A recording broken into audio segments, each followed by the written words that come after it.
Your leather jacket's laying on the side of my bed. Your silhouette's dancing like a fire in my head. If I liked you anymore, my brain would explode and I'd be dead. But don't put it out, cause I like how I'm feeling unsteady. I don't care where this goes, but I just like when you take control. And I wouldn't mind if you left me alone, but I'd like it better if you don't. Cause I don't wanna cool down, I just like it when you go down. I know it's getting late now, but I don't wanna go home now. Cause me and you, we both know what we wanna do. We like it hot and sweaty, so let's make this hot and heavy.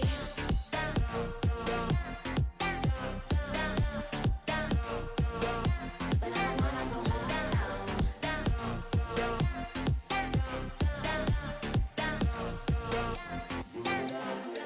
Your body feels like it's 100 degrees. You say I'm like candy, I'm heavenly sweet. I don't care how long it takes, I am devoted under the sheets. So babe, wrap me up when we're done, go ahead and repeat. I don't care where this goes, but I just like when you take control. And I wouldn't mind if you left me alone, but I'd like it better if you don't. Cause I don't wanna cool down, I just like it when you go down. I know it's getting late now, but I don't wanna go home now. It's me and you, we both know what we wanna do. We like it hot. Salut tout le monde, alors suite de la carrière chez McLaren, là on est encore dans les menus. On m'a demandé de montrer la performance de McLaren comparée aux autres écuries. Là voilà, on est 5e force du plateau. Il y a encore des améliorations qui vont venir pour le Grand Prix d'Azerbaïdjan, ce sera dans le prochain épisode. Là vous pouvez voir, on a eu un problème pour ce qui est d'apporter une amélioration au niveau du châssis.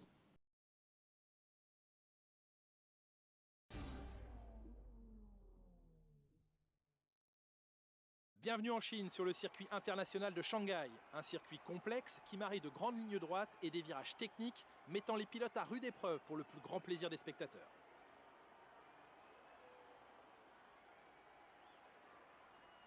Ces dernières semaines, on a beaucoup parlé des limites de piste dont les pilotes abusent parfois. Sont-elles trop sévères si vous coupez un virage ou en cas de sortie de route par exemple? Qu'en pensez-vous? Selon vous, est-ce que des pilotes essaieront de voir jusqu'où ils peuvent aller ce week-end?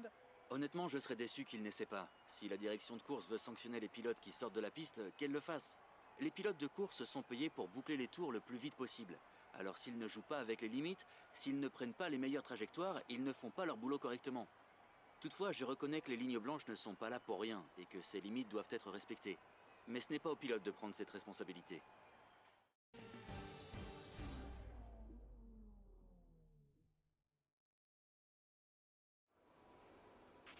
Carl t'a peut-être parlé des nouveaux composants que l'usine nous a envoyés. Eh bien, ils ont été installés sur ta monoplace.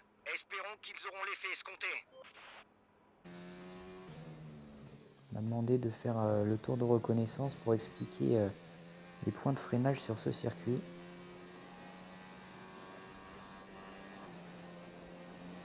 Ici on va venir freiner au niveau des panneaux 50, un petit peu après, c'est pas trop grave. Là un long virage à droite. On n'appuie pas trop sur le frein pour le prochain gauche. Là j'ai légèrement bloqué la roue et là on réaccélère. Il faut être patient sur la réaccélération, ne pas aller trop vite. Ce virage, il faut freiner au niveau des 100 mètres.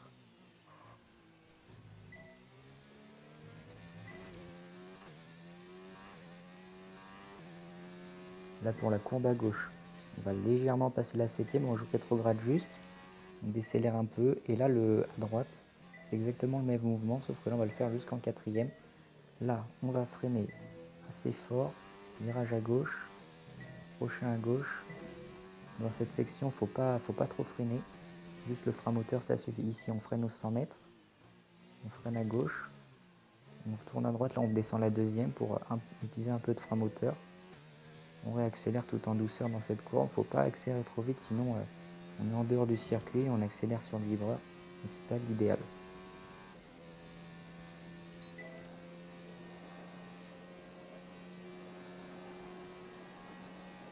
Là, c'est le virage peut-être le plus facile du circuit. On va freiner au niveau des 100 mètres, 110 mètres, je dirais environ, juste en dessous le panneau vert, la réaccélération. Et on va freiner au-dessus, en dessous des panneaux verts, virage à gauche. Essaye de ne pas trop sortir large, on active le DRS, et voilà, c'est la fin d'un tour en Chine. Dire que tu maîtrises bien le circuit maintenant.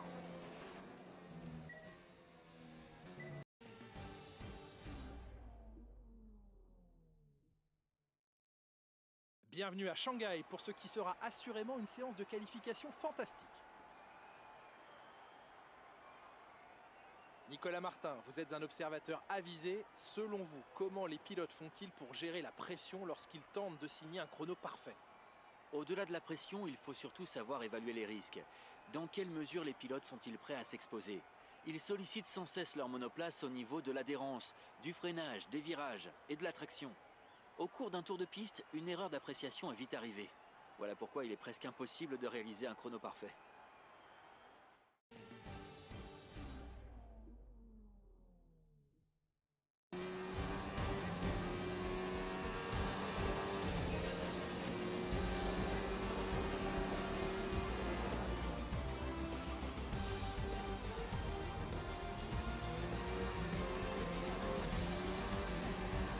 Sur nos premières tentatives en Q1, ça va nous donner 1:35 347.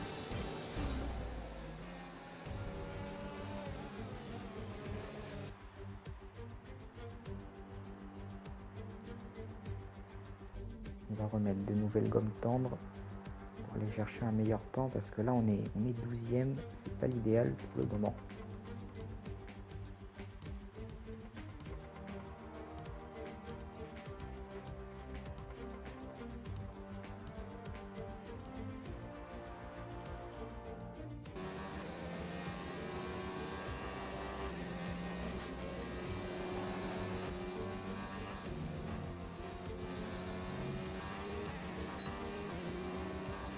On est à 7 dixièmes d'amélioration en Q1 sur notre propre temps et on va être 10e et ça va suffire pour passer en Q1.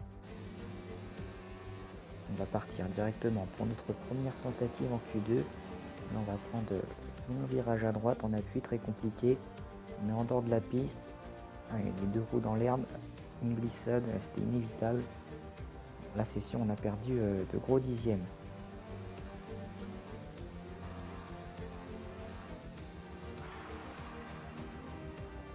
Alors qu'on arrive sur la fin de notre premier tour chrono, il n'est pas bon du tout.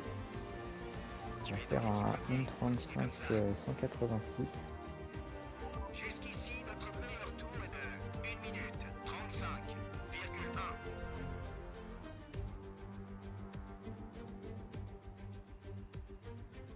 On va mettre des gommes en meilleur état pour aller chercher un meilleur chrono que celui-là.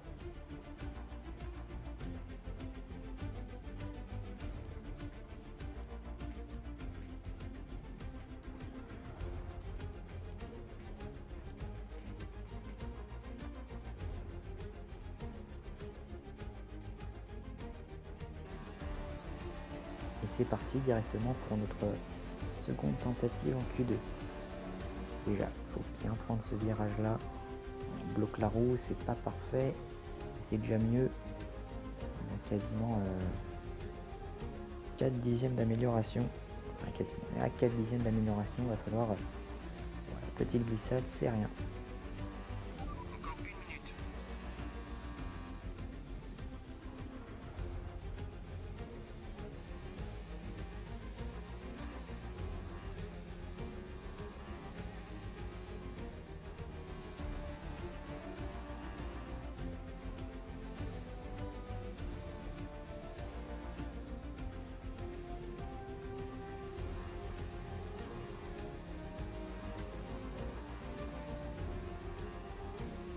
On a perdu beaucoup trop de temps ici, là, c'est dommage. 30 secondes. C'est pas du tout un bon deuxième secteur, on n'était pas sur les bonnes trajectoires.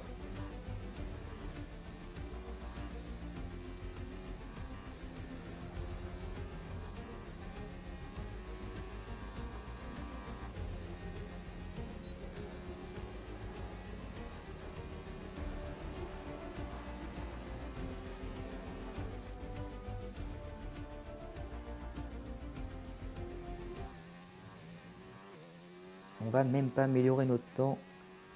On va être 12e sur la grille pour le moment et on est même trop large. C'était même pas un bon tour, on n'améliore rien du tout. On va voir où est-ce que ça va nous placer. Ça va nous placer 12e, c'est pas l'idéal.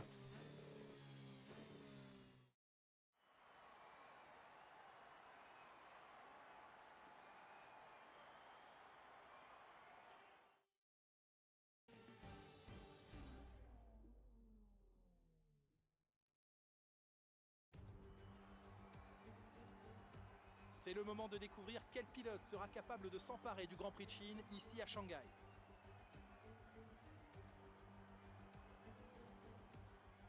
Nous nous trouvons sur les rives du Yangtze, sur le circuit international de Shanghai, composé de 16 virages. 54% des 5 km 410 de la piste se font à plein régime et nous allons atteindre des vitesses de pointe de 320 km/h sur la ligne droite, une fois le DRS activé avant le virage 14.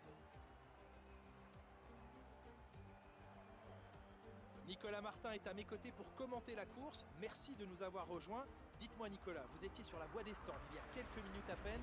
Que pensez-vous des conditions de piste aujourd'hui? La piste semble propre, mais c'est la température qui m'inquiète un peu. Il fait relativement froid ici et ça va être plus compliqué pour les équipes de maintenir les pneus dans leur plage d'utilisation. Les voitures qui demandent beaucoup à leurs pneus, qui transmettent beaucoup de puissance, ce seront les mieux lotis. Et on va regarder cette grille pour ce Grand Prix de Chine, seconde manche de la saison 1 en pole position. Valtteri Bottas, suivi de Vettel, Verstappen, Hamilton, Charles Leclerc, Albon, Norris, Butler, Weber, Ricciardo, Perez, Asianto, Gasly, Raikkonen, Fiat, Hülkenberg, Romain Grosjean, Antonio Giovinazzi, George Russell et Robert Kubica en queue de peloton.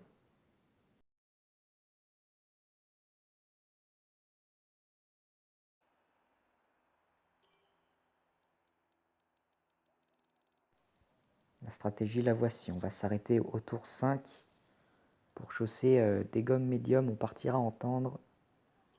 J'aime bien avoir beaucoup d'essence parce que je roule tout au long du Grand Prix en mélange riche. On va chercher de bonnes vitesses de pointe de départ.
On n'a pas pris du tout un bon départ. On est côte à côte avec Nico Hülkenberg.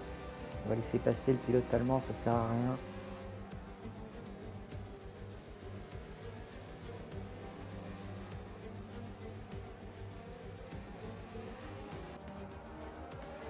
Alors la ralenti de ce départ, on n'a pas du tout un bon temps de réaction et en plus on a patiné au départ. Les départs sont compliqués sur ce jeu. On a quand même réussi à se placer à l'intérieur. Là on était à 3 de front, même à 4 de front. J'ai dû lâcher l'accélérateur parce que j'avais un pilote à gauche et un pilote à droite. Et il me prenait en entonnoir.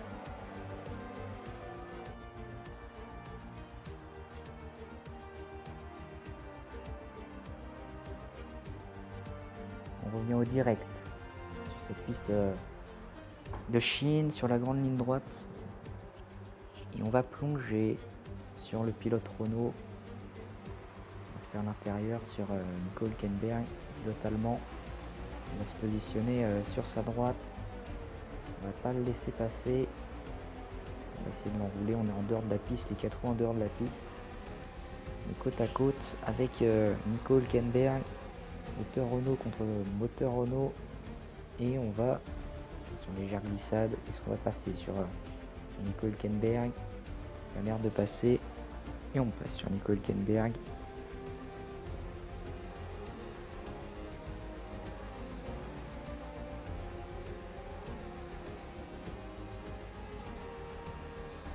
Maintenant, on est derrière le pilote finlandais Kimi Räikkönen. On va plonger sur Kimi Räikkönen.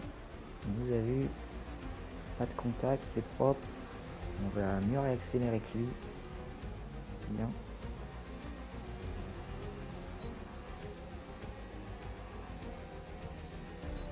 On va activer le DRS. Le RS en mode chrono. Gasly qui va défendre l'intérieur. On va le plonger à l'extérieur. On va essayer de l'enrouler. Mieux réaccélérer que lui en première. On ira accélérer un peu sur le vibreur. Et on va s'imposer sur le pilote français de la Toro Rosso.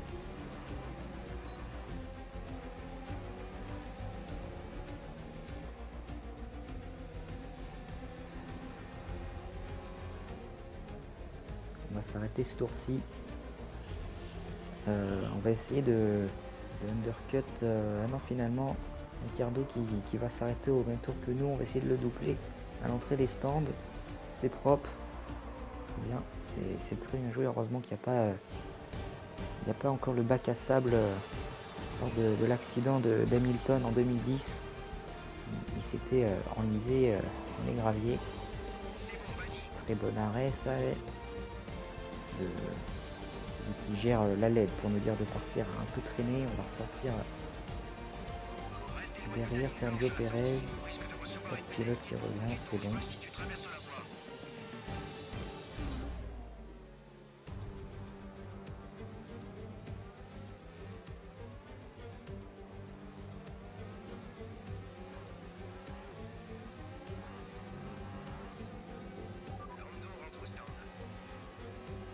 Alors que Lando Norris s'arrête au stand, on va essayer de plonger sur Sergio Pérez. On plonge de très loin, le gros divon, les freins.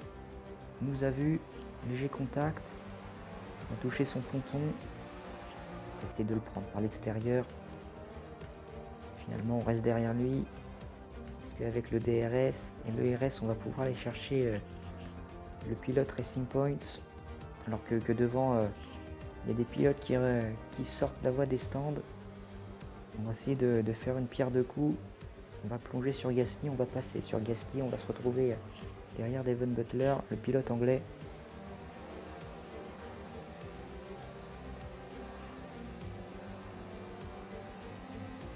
Allez, sur la même ligne droite, derrière Devon Butler, il va défendre l'intérieur. On va quand même plonger à l'intérieur, on va y aller. Le freinage aux 100 mètres. Freinage très propre, sans blocage de roue. La réaccélération, ça panise un peu. Mais ça va. On est passé sur notre ancien rival de Formule 2. C'est important, là on est à la 9ème position. Aller chercher des points alors qu'on revient sur Lando Norris, alors que là on est un peu large. On revient sur notre coéquipier. Là les McLaren qui font une très bonne course. P8, P9. Les deux voitures orange sont dans les points. Alors que Lucas Weber a des problèmes. Jeff nous l'a dit à la radio. C'est un problème moteur, sûrement un problème moteur pour le pilote Mercedes, enfin le pilote Racing Point équipé avec le moteur Mercedes. Lucas Weber vraiment en difficulté, on va pouvoir le passer sans difficulté ici, sans besoin de DRS, on va le passer, quoique on a quand même besoin de l'aspiration pour le dépasser, comme quoi le moteur Mercedes est très rapide. Et là on zigzague un peu derrière lui, on ne sait pas où aller. On a même touché le pilote allemand de la Racing Point. On va passer.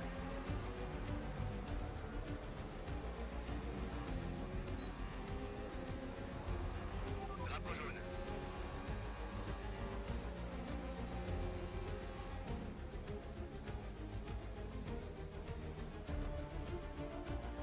Alors que Alexander Albon abandonne, c'est Dieu qui donne, parce que là les McLaren elles vont prendre de gros points ce week-end là, j'ai l'impression. Là on est juste derrière Lando Norris. Attention quand même, parce que faut pas aller au contact. on va se décaler à l'extérieur sur la ligne droite. Blocage de roue sur l'avant gauche.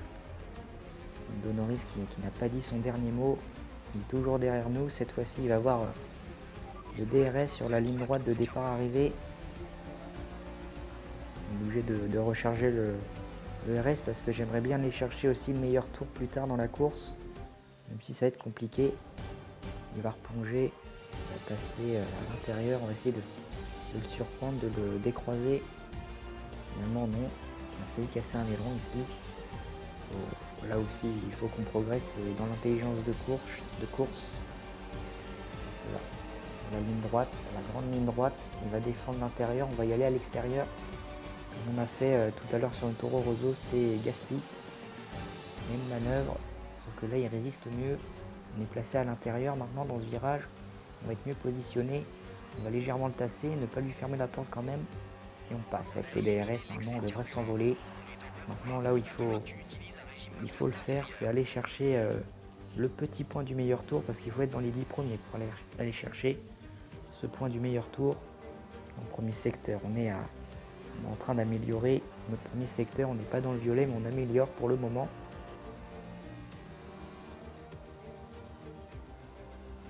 Dans ce deuxième secteur, on est à 7 dixièmes d'amélioration sur notre propre temps. Ça va être compliqué d'aller chercher ce point du meilleur tour, mais on va au moins améliorer notre meilleur tour, au moins battre Lando Norris sur les meilleurs tours pour gagner au niveau de la rivalité. Même avec Devon Butler, même si Butler, je pense que là, on l'a pas vu de la course.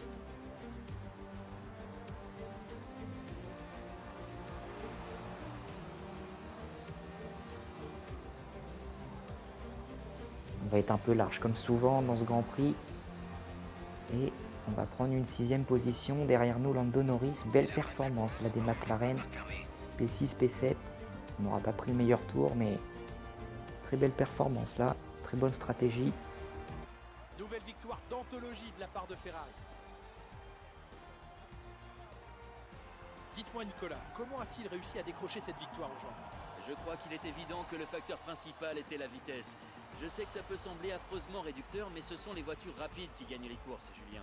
Et c'est ce qu'on a vu avec notre gagnant d'aujourd'hui. En regardant le podium, impossible de manquer cette combinaison rouge reconnaissable entre toutes. Une victoire de classe mondiale aujourd'hui pour une équipe mythique. Ferrari est de retour.